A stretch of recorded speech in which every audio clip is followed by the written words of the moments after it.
Parliament వర్షాకాల సమావేశాల రెండో రోజు ఎలా జరగబోతుందన్న దానిపై ఉత్కంఠ నెలకొంది. మాన్సూన్ సెషన్ ఫస్ట్ డే మొత్తం కూడా ఎలాంటి చర్చ లేకుండానే ముగిసిపోయింది. దీంతో రెండో రోజు సభ ఎలా జరుగుతుంది అన్నది ఆసక్తిగా మారింది. పెహల్గాం ఉగ్రదాడి, ఆపరేషన్ సింధూర్లపై చర్చకు విపక్షాలు పట్టుబడుతున్నాయి. 0 అవర్ను రద్దు చేసి చర్చ చేపట్టాలని డిమాండ్ చేస్తున్నాయి. అయితే 0 అవర్ కొనసాగించాల్సిందని లోక్సభ స్పీకర్ స్పష్టం చేస్తున్నారు.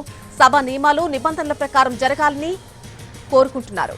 ఆపరేషన్ సింధూర్ పై చర్చకు సిద్ధమని కేంద్రం ఇప్పటికే ప్రకటించింది. ప్రత్యేక చర్చకు 16 గంటల సమయాన్ని సభా వ్యవహారాల సంఘం సమావేశంలో నిర్ణయించారు. దీంతో ప్రత్యేక చర్చకు విపక్షాలు ఓకే అంటాయా, ప్రశ్నోత్తరాలు రద్దుకే పట్టుబడతాయా అన్నది ఆసక్తి రేపుతోంది.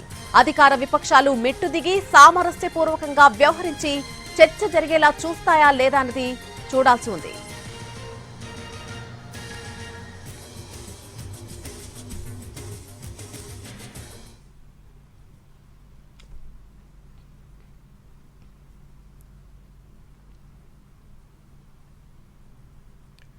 మరొక వైపు ఇండియా కూటమి ఇవాళ కీలక భేటీ జరగబోతోంది. ఉదయం 10 గంటలకు ఈ సమావేశమవుతోంది.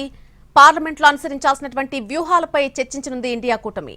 సభలో ప్రభుత్వాన్ని ఎలా ఇరుకున పెట్టాలో అనేటువంటి అంశాలపై సమాలోచనలు చేయబోతున్నారు. అయితే మొదటి రోజు కనీసం మాట్లాడే అవకాశం ఇవ్వలేదని ఆగ్రహంతో ఉన్నటువంటి ఇండియా కూటమి రెండో రోజు ఎలాంటి స్ట్రాటజీ అనుసరించాలి అనే దానిపై చర్చించనుంది. పెహల్గాం ఉగ్రదాడి, ఆపరేషన్ సింధూర్లపై చర్చకు లోక్సభలో ప్రత్యేక చర్చకు 16 గంటల సమయాన్ని సభా వ్యవహారాల సంఘం సమావేశంలో నిర్ణయించారు. అయితే నిబంధనల ప్రకారం సభ నడవాలని, ప్రశ్నోత్తరాలు కొనసాగాలని స్పీకర్ స్పష్టం చేయడంతో ఎలాంటి వ్యూహం అనుసరించాలి అన్న దానిపై ఇండియా కూటమి డిస్కస్ చేయనుంది. ఉపరాష్ట్రపతి పదవికి జగదీప్ ధన్కర్ సడన్ రాజీనామా విషయంపైన కూడా ఇండియా కూటమి చర్చించే అవకాశం ఉంది.